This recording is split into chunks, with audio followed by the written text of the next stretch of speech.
Okay, another late night update. It is Wednesday, April 24th. It is 9:15 p.m. I got a couple real estate related things done today.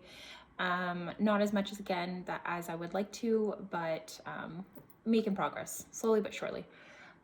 So here is a list of things that I guess I got done today off the top of my head. So I ended up driving to two properties of the listings that I was sent over the weekend. I just wanted to physically see them in person, kind of get a feel for the area, and just see kind of what was going on the outside. They're not properties that I'm actually going to pursue, but I figure I just like to get an idea of some things that I'd just be looking at on the exterior, things to be looking at in the location. Like for example, the one property that I looked at, the inside looks immaculate, newly renovated. Seems like there's good potential for like secondary rental income coming in off there. However, when I actually drove to the property, the outside doesn't look as great as it does in photos, as well as it's on an incredibly busy street. So I was thinking like more of a family would kind of be in that particular property, and I don't see that necessarily happening with how busy the street of a street that that property specifically was listed on. There's another one that I was looking at that was kind of like a triplex situation. It was a duplex with an add-on in the back, and just kind of the layout of that one looks a little funky. I'm not sure.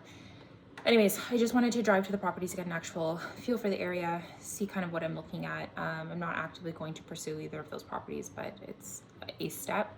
I attempted to actually go through some underwriting deals today with the matrix that I do have.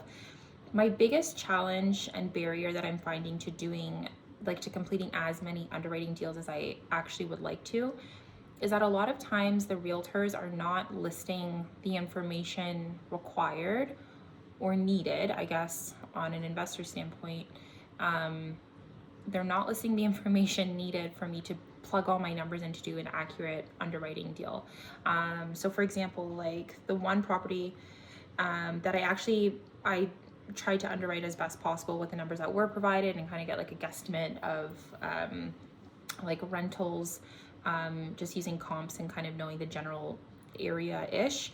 But my numbers aren't going to be exact. So what I did do today is I did reach out to the realtor and the broker that has this property listed, and just I kind of gave like a generic email. I had already drafted one up previously of different things that I was looking for. So for example, I don't know where my mouse went.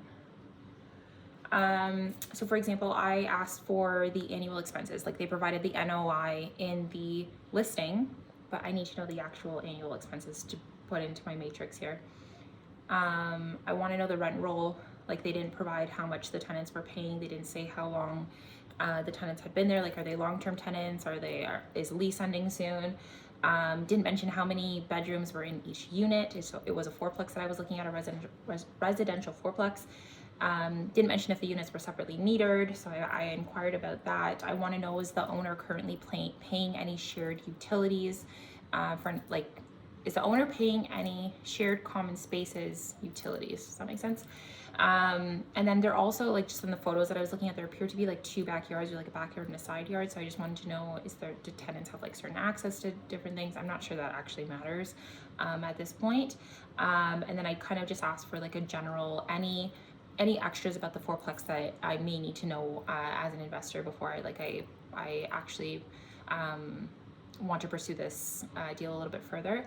The great thing about this one is when I did look it up on MLS is that it did say vendor take back possibility. So I also inquired about that. Like, does the seller have any specific terms in mind, or are they open for negotiation? So I'm hoping to hear back, but I'm gonna have to do like 99.5 more of these. And I say 0.5 because I did like half the work by doing half the numbers and then half reaching out, but I also need to now wait for the response. Hopefully they actually send all the information back that I'm looking for, and then I can kind of properly analyze the deal from there. So I am like 0.5 out of 100 underwritten deals done, but I'll take it as a win. It's something. got over my little hurdle today. I also attended another real estate, like a virtual real estate meetup. These occur virtually every week, and it's from an investor couple within the other real estate group that I pay for. There's a lot of groups, there's a lot of real estate groups, but I sat in on theirs today.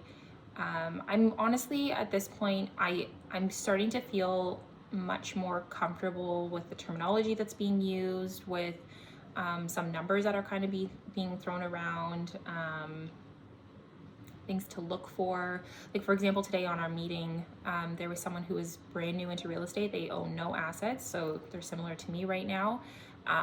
But there was things that this, investor couple was talking about, and I was like, yep, know that.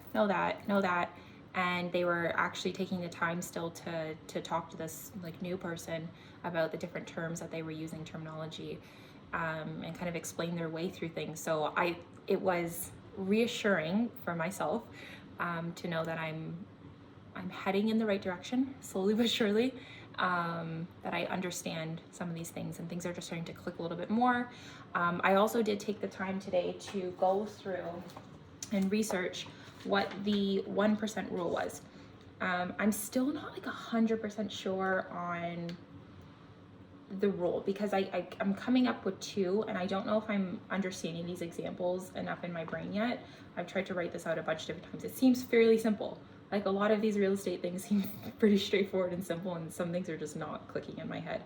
Anyways, from what I gathered about the 1% rule, so say we're working through a scenario, say for whatever reason you find a magical property that is worth $100,000, okay, here in Canada. For the 1% rule to work, you would need minimum on the rent $1,000 per door, and the cost per door would also be $100,000. So if the property's worth $100,000, that's not right. I'm just going through that in my head right now. Sorry, the property is $1 million property. Nope, none of these are making sense. I'm not even gonna try to explain that right now. What did I do here? Okay, I wrote a summary for myself because I have a bunch of different calculations and stuff on here that I was just trying to work through in my brain, but I didn't actually take the time to cross out what didn't actually make sense. So here's the summary of what I found for myself. The 1% rule suggests that the rent of an investment property should be greater than or equal to 1% of the property's purchase price or the ARV. So if you're going to be putting money into renovations, ideally it should be 1% of the ARV value. 1% rule also helps determine the minimum rent needed to break even or generate positive cash flow. And then by applying this rule, you can estimate the base level of monthly rent required to cover expenses. I was getting a little bit confused with how the cash flow applies to the 1%. Like I think I'm just overcomplicating things in my head and not entirely making sense of things. But I will continue to do more research on that. This is all part of the process. I can still, happily say that, less than a year later, I know quite a bit more about real estate investing than I ever did. This was totally brand new to me last year.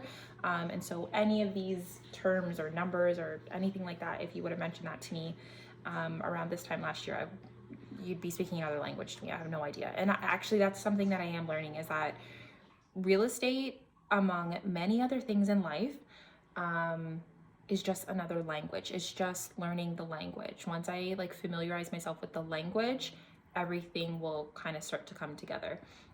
It was the same kind of concept when I got into nursing. It was so foreign to me, and none of these concepts made sense, and it was a lot of studying and a lot of hard work. These are human lives, obviously. It's a very different situation, but within that, it came to just be a language of terminology, a language of understanding, language of communication, documentation, even calculations and stuff. And then same thing when I had to do a statistics class within the nursing program. Hated statistics. It didn't make any sense to me. All the I enjoy math, but I do struggle with it sometimes. But statistics really took me. That one really took me. But once I realized this was just another language to learn. The concept started connecting a little bit more. So it's the same thing I'm finding with real estate right now. It's a new world for me. It's totally outside of anything I've studied the last decade of my life at this point. And so it's just about familiarizing myself and getting comfortable with kind of the processes. And there's so much stuff. There's so much stuff to know. But I'm trying to stay on top of it as best possible. I did my best still I did today as well, listen to some real estate podcasts. I listened to the Canadian Real Estate Investor podcast, a bunch of different channels on YouTube, Bigger Pockets podcast. I know that's American based. There's a mixture of American versus Canadian information that I kind of take in, and that partially has to do with me signing on with M1 because he's a Canadian but invests all in America, and that's kind of where the focus was. I was very Canada was kind of a write-off for me in terms of like the landlord tenant boards and all our tax laws and our newest tax laws that are coming out for capital gains on corporations and stuff. Actually, I should talk about that for tomorrow. I just lost my train of thought. Canadian versus American based. So a lot of the information I receive is both Canadian and American. And so it's just trying to decipher through and figure out what applies to me. And then not only what I can kind of take away from that, even if it's not specific to Canadian, but what can I kind of tuck away in the back of my brain for, a potential future deal down the line. It's not a matter of if, it's when these things are going to happen. I kind of just need to make my micro actions towards it, and I am continuing to do that. Multifamily conference is coming up next month, I believe. It's coming up pretty quick, actually, in Toronto, so I'm excited for that. I think that's it for today. This is a longer video than I've done the last couple days, but I wanted to make sure I got my update out. Also, I wanted to say thank you as well. There's 2 people that have subscribed. Thanks. I'm not sure if you're getting any value out of these videos. It's honestly me just talking to myself and kind of working through processes in my head and documenting what I'm doing with my finance and real estate journey here.